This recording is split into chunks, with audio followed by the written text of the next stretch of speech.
sore. Kali ini saya akan jalan-jalan sekitaran Jakarta untuk melihat keadaan ketika dalam suasana PPKM.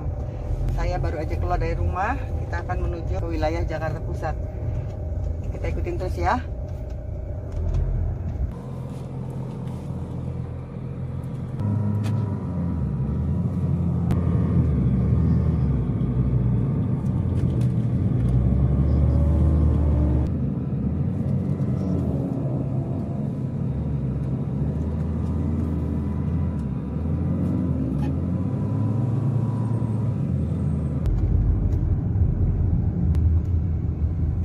Kita lihat suasana di wilayah Jakarta Barat, ini di Joglo.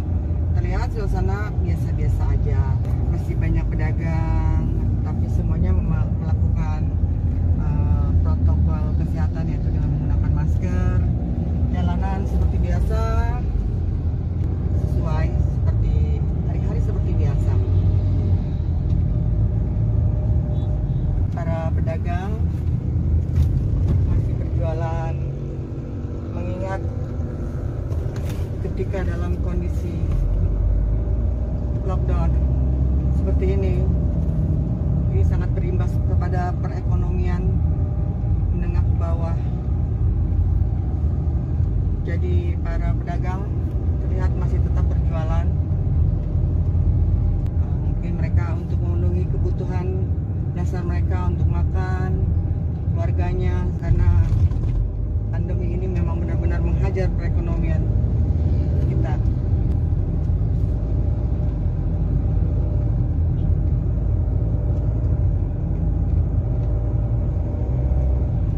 Sekarang kita nanti akan menuju ke wilayah Jakarta Pusat, yaitu tepatnya di Karet Tengsin. Ikutin terus ya. Dan ini adalah apa namanya? Permata Hijau. Terlihat ditutup sampai tanggal 20 Juli. Benar-benar dia melakukan tertib PPKM-nya sesuai dengan anjuran pemerintah, ditutup dari tanggal 3 Juli kemarin hingga nanti tanggal 20 Juli. Terlihat suasananya sepi, terkunci ketat, tidak ada satupun kegiatan di dalam Permata Hijau ITC. Sekarang kita memasuki wilayah Senayan, Permata Hijau. Kondisi saat ini kita juga dalam dilema ya sebenarnya. Kalau di rumah aja, tapi kebutuhan pokok hidup harus tetap ada. Jadi mau nggak mau warga keluar untuk mencari sesuap nasi. Jadi walaupun sudah ada ketentuan PPKM, namun masih banyak warga yang berusaha untuk berjualan, terutama ya kelas pedagang kecil, untuk memenuhi kebutuhan hari-hariannya, tetap melakukan aktivitas ya. Namun mereka sepertinya terlihat mengikuti prokes. Terlihat sebelah kiri bukan jual juga, walau terlihat mungkin tidak ada yang beli, tapi mereka tetap nekat jualan. Ya, seperti itulah kondisi PPKM Jakarta pada saat ini. Sekarang kita memasuki wilayah Kota Senayan ya nih.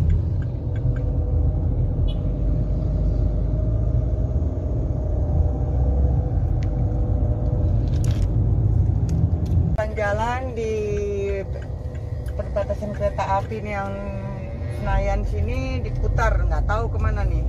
Kita lihat aja ya kondisinya. Apakah kita bisa lewat atau tidak? Mana nih? Oh, ke kanan. Harus ke situ ya. Ini di mana sih, Dek? Oh, sepertinya kita nanti habis lampu merah putar ke kanan di situ, putar balik.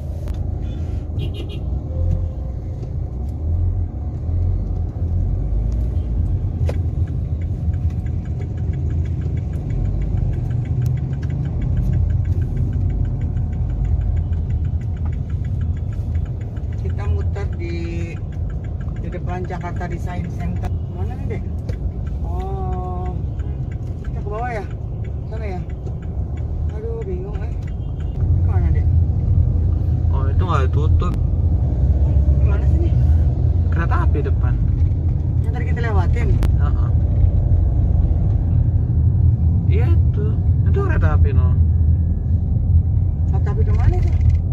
dari sono kan tutup kan sono ya. Oh iya. Balik situ lagi goblok ya. Sekolahnya ditutup apa dong? Oh, supaya apa ya? Nggak ngerti. Itu yang di sana biasanya tuh kita jalan dari arah sana di situ, tapi di situ ditutup. Jadi kita muter balik ke sini. Ada kereta di depan. Oh, kereta.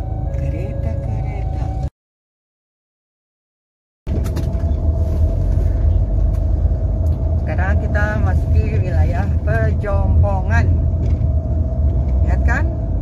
Suasananya biasa-biasa aja kan? Nggak kayak kota mati, masih rame. Kegiatan usaha warga masih berjalan. Lihat sebelah kiri toko-tokonya terlihat masih biasa aja, nggak ada yang signifikan yang gimana banget. Ya semuanya kita berharap segera berlalu pandemi ini dan perekonomian warga bisa bangkit kembali, karena ini benar-benar menghajar banget perekonomian warga dan benar-benar bikin drop. Ya itu ada Alfamidi, ada tetap buka, dan emang harus buka karena itu untuk memenuhi kebutuhan hari-hari manusia. Harusnya seperti itulah kondisi kita, harus di backup dan pemerintah hadir saat-saat seperti ini.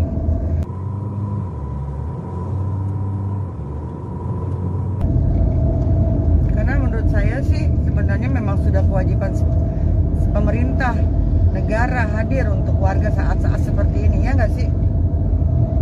Maksudnya bukan yang berlebih-lebihan lah, paling nggak membantu bagaimana seperti kayak lockdown gini kan, mereka kan nggak bisa kerja di rumah, tapi kan dia harus makan. Nggak semuanya ada hidupnya dari gaji, ada yang pegawai harian. Bagaimana itu menyikapinya kan harusnya paling nggak didata bagaimana. Tapi kayaknya sebentar lagi ada bantuan tunai dari pemerintah ya. Mudah-mudahan aja bantuan tersebut bisa cepat turun dan bisa membantu memecahkan, mengurai permasalahan yang ada di wilayah Jakarta. Kenapa? Ya semua rakyat memang benar-benar lagi susah banget, nggak bisa kerja, nggak bisa keluar. Kalau yang punya gaji bulanan juga nggak, bulanannya aja sendat-sendat, apalagi yang kerja kayak pedagang-pedagang gitu kan harian dia. Kadang-kadang dia pinjam uang sama rentenir bukan untuk diputerin, untuk dagang. Itu juga bantuan dari UMKM, begitu bantuan turun, lockdown, nggak bisa dagang. Walaupun bisa dagang nggak ada yang beli, akhirnya uang modalnya diputer-puter, nggak bisa diputer-puter, akhirnya habis buat hidupnya sehari-hari. Ya kondisi seperti itulah yang harus disikapi oleh negara dengan baik. Sekarang kita udah memasuki wilayah mana nih ya? Sebelah kanan adalah kuburan karet bifak. Nanti kita depan akan belok, malam lagi sampai deh. Nanti kita akan bertemu dengan teman-teman kita dari pedagang kaki lima di wilayah Karet Tengsin sini. Nanti kita ngobrol aja santai-santai. Apa sebagai warga tuh apa yang ada di pikiran mereka menghadapi keadaan lockdown atau PPKM seperti ini. Cuma untuk sharing aja, nggak ada maksud apa-apa, cuma ya ngobrol santai bersama para pedagang kaki lima.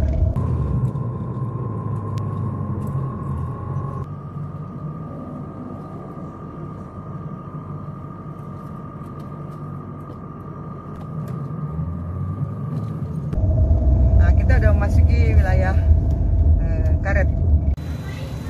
Nah, terlihat di sini di pusat kuliner UMKM itu ya.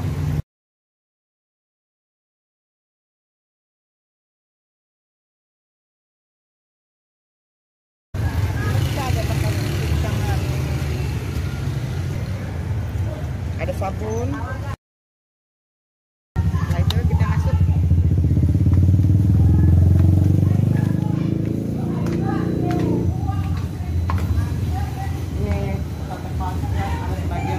Dan sebagian juga ada yang tutup.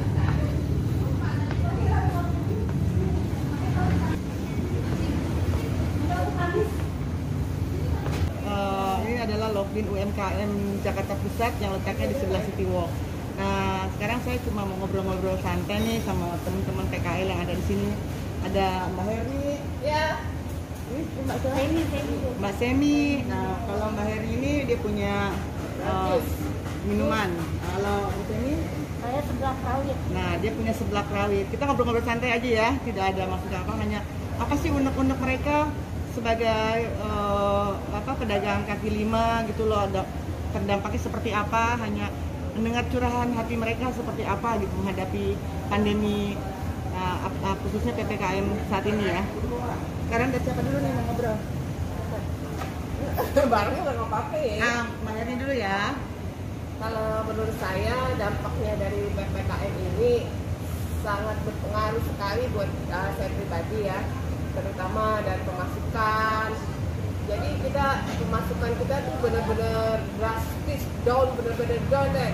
Kalau antara titik 0 sampai 5 kita beradanya di 0 ke bawah gitu. Jadi yang ada kita kuras buat nambah lagi modal gitu. Jadi, Kenapa udah tahu ini nggak ada pembeli masih buka aja?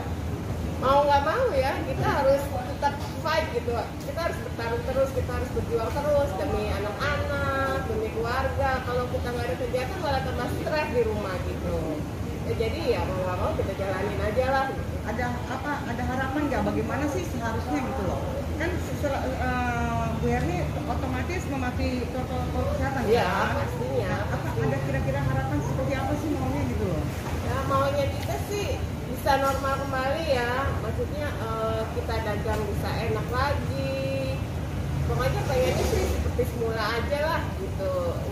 Tapi kalau misalnya nggak di lockdown nanti mata rantai dari COVID itu sendiri kan terus-terusan. Bagaimana tuh? Yang penting kita kan prokes gitu. Kita tetap berkegiatan tapi dengan prokes gitu. Bisa nggak Bisa berjalan? kalau bisa, kita bisa kok. Memang di sini juga kita prokes terus gitu. Pakai masker, cuci tangan, ya kayak gitu aja. Nah, kadang kan kantor-kantor tutup nih.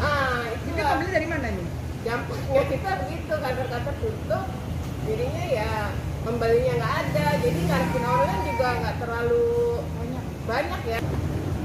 Kalau Bu Semi nanti kalau tambahan lagi silakan. Kalau Bu Semi ada unek-unek, ada harapan apa kira-kira? Kalau saya sih malah banyak banget Bu. Sebenarnya saya santai aja. Ini nggak ada apa-apa, terus yang mau bikin ngobrol-ngobrol. pusing itu karena kita ada cicilan ya. Iya. Itu yang berpengaruh banget di PPKM ini kan. Karena ya itu tadi kita udah dulu sebelum corona itu aja udah lumayan lah ya, meskipun kita baru buka ya di sini ya, lumayan banget tuh. Setelah corona mulai anjlok. Yang tadinya kita ibaratnya misalkan kita dapatnya misal sehari 700, itu setengahnya aja nggak nyampe. Itu pas corona ya. Setelah PPKM ini lebih anjlok lagi. Bahkan kita buat modal balik aja nggak nyampe gitu. Untuk mengantisipasi itu bagaimana Bu? Ya saya kayak kalau kayak gitu artinya saya ini udah seminggu malah saya tutup. Karena saya nggak ada balik modal. Iya, karena makanan ya, makanan kalau gitu. dibeli basi akhirnya kebuang-buang. Kebuang gitu. Balik modal enggak, jangan kan untung modalnya aja nggak balik gitu. Jadi yang saya mikir gini, harusnya kan saya buat makan jajan anak, ya kan Bu, perlu kita sehari-hari gitu kan. Terus lagi saya mikir buat cicilan gitu kan, nyimpen lah istilahnya kan. Ini malah bukannya kita nyimpen, malah uang yang ada pakai gitu. Ada nggak pernah minjem gitu untuk ini minjem rentenir atau apa gitu? Kalau Kalau di koperasi, Oh, ada koperasi. Bagaimana minjem koperasi gimana? enggak, kita sih jadi kayak pinjaman penambahan modal itu dari bank. DKI. DKI. Oh dapat ya dikasih ya? ya kita Karena kita memang harus bayar cicilannya kan, sementara uangnya nggak bisa muter gitu. Aku pernah dapat bantuan tunai nggak? yang dari Dulu pemerintah itu ya, dapat. tapi Enggak, yang baru-baru ini. Tapi kalau misalkan ada, kayaknya aku mendingan gak usah buat dagang deh Bu. Mendingan aku buat kebutuhan sehari-hari karena nggak balik Bu duitnya. Ya, jadi untuk kalau seandainya pun ibu dapat, mendingan buat hari-hari. Hari-hari. Karena memang benar-benar Bener-bener nggak ada pemasukan lain. Misalnya kita, maksudnya nih, kalau misalkan kita dagang minimal modal aja masih balik mah masih kita jalanin Bu. Ibaratnya kan modal udah balik, dapat dikit lah, nggak apa-apa buat jajan anak, minimal boro-boro buat dapat untung gitu. Modal aja min gitu dari yang kita PPKI ini. Ada nggak apa harapan atau bagaimana sih gitu loh? Menurut dari pemikiran ibu sendiri untuk supaya keadaan ini nggak terlalu lama gimana? Kalau saya sih Bu ya, sekarang aja sampai kita kan sampai tanggal 20 ya Bu. Itu saya udah merasa cemas banget. Apalagi dengan isu yang katanya PPKM mau diperpanjang. Nah itu yang bikin kita makin cemas. Jangan-jangan kita mati bukan karena corona Bu, tapi karena kelaparan, ya kan? Nah kalau harapan saya sih, ibaratnya cukuplah, jangan kalau bisa jangan PPKM jangan diperpanjang, gitu kan?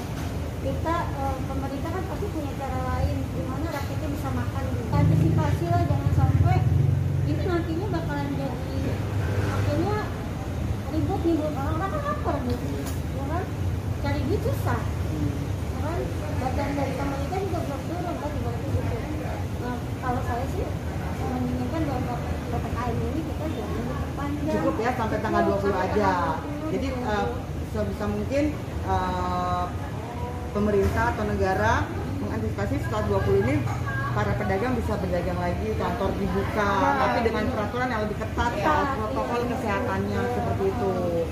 Kita sih maunya kayak gitu, apalagi kan sekarang semua kantor, semua warga yang kecil kan udah diwajibkan untuk vaksin nih, gitu kan.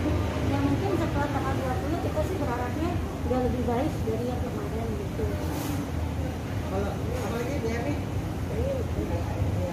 Ya itulah tadi ngobrol-ngobrol santai ya sama Mbak Herni dan Mbak Semi. Bagaimana mereka sebagai seorang ibu yang juga pedagang, tulang punggung keluarga untuk anak-anaknya, sangat prihatin dengan kondisi saat ini. Mereka tetap harus berjuang untuk kehidupannya. Ini adalah potret kecil, sebagian kecil dan mewakili dari seluruh pedagang-pedagang kaki lima di Jakarta.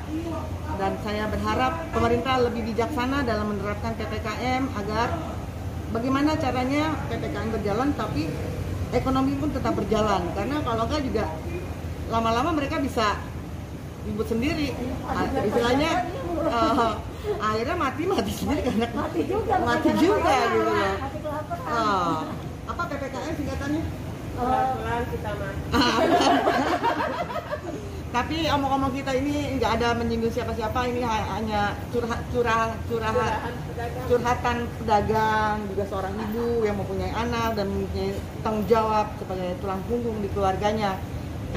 Ya semangat aja lah. Diterima aja kalau emang PPKM kayak begini. Udah gitu aja. Saya masuk ke orderan. Dadah. Orderan gimana Bang? Lancar nggak di masa PPKM ini? Lancar, mau mati juga bagus. Gimana Pak dagangannya? Tapi bisa tahan Pak? Mudah-mudahan setelah 3 hari 2 hari kesananya masih bisa. Sampai tanggal 20 sanggup yakin bisa? Mudah-mudahan ya. Terus ada harapan nggak Pak? Maunya gimana gitu loh? Kita maunya sih ya agak meningkat gitu. Tapi Bapak nggak pakai masker, harusnya kan pakai masker dong. Jadi jangan cuma nuntut pemerintah, jangan PPKM, tapi warganya sendiri nggak jaga masker, nggak jaga prokes. Jadi kitanya sebagai warga juga harus tertib dalam protokol kesehatan, biar nanti nggak ada PPKM lagi gitu loh. Sepi banget ya. Biasanya sebelum PPKM bagaimana kondisinya? Bapak jualan apa sih? Ada rokok. Biasanya bagus ya. Sekarang? Ya bener-bener. Iya, asli. Terus untuk menanggulanginya ini bagaimana Bapak? Bertahan aja terus, bertahan terus. Semoga cepat sekali ya Pak ya. Modalnya untuk menutupi dari Ini mau pakai modal apa Bapak? Modal sendiri. Oh. Pernah pakai minjem duit nggak ke rentenir apa kemana? Oh alhamdulillah ya. Ya semoga Bapak siapa namanya? Pak Pardan, mudah-mudahan PPKM-nya tanggal 20 benar-benar selesai. Tapi ingat ya, begitu PPKM udah nggak ada, protokol kesehatan tetap dijaga. Buat Bapak juga yang buat datang harus pakai masker. Ya. Sejak PPKM gimana Pak pemasukannya Pak? Wah, udah hampir 2 tahun nih dagang begini. Tapi tetap jualan juga Pak? Terus jalan. Gimana penghasilannya? Ya sebentar. Oh. Dari Dari biasanya. itu biasanya udah yang langganan-langganan ya Pak ya. Kayaknya Bapak dulu di sana ya dagangnya ya? Ya lo kayak gini juga sama. Cuma Oh. bedanya ada ke lampu aja. Iya. Harapan Bapak gimana sih sebenarnya untuk kayak pedagang-pedagang kayak Bapak gini maunya kayak gimana sih Pak? Sebenarnya ya biasanya nggak usah perlu di pecat-pecat jalan ini. Jadi orang kan dari anak saya dari BSD Serpong sampai Kelapa Gading. Semua pada kemari ya? Itu dari kemarin. Sekarang masih kemari Pak? Enggak. Oh, semenjak karena ada PPKM ini mereka pada nggak belanja ke sini ya? Iya dia kepengen. Dia nggak masuk Gojek. Nggak masuk Gojek ya? Di YouTube ada. Oh. Betawi Karet Tension ada. Oh. YouTube, Google lah, seragam Liputan 6 ada. Jadi kalau punya gitu kan Bapak harusnya nggak usah terpengaruh kan bisa order. Tapi saya nggak daftar. Oh, jadi dagang manual aja kayak gini. Nah, begini. Punya gimana? Kenapa Bapak nggak masukin ke itu? Malah justru kita lebih ramai, kita lebih repot aja ngecek ini ada punya menu ini. Kita awarin, saya tanya bagaimana. Baru kita gitu. Jadi kelihatannya ada apa ini?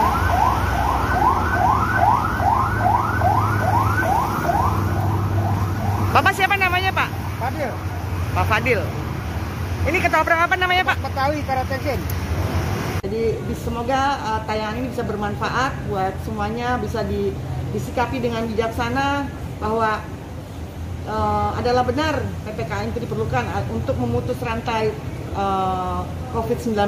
Tapi di balik semua itu juga kita harus memikirkan bagaimana warga-warga seperti mereka ini bisa tetap berjalan dengan ekonomi yang bisa tetap standar.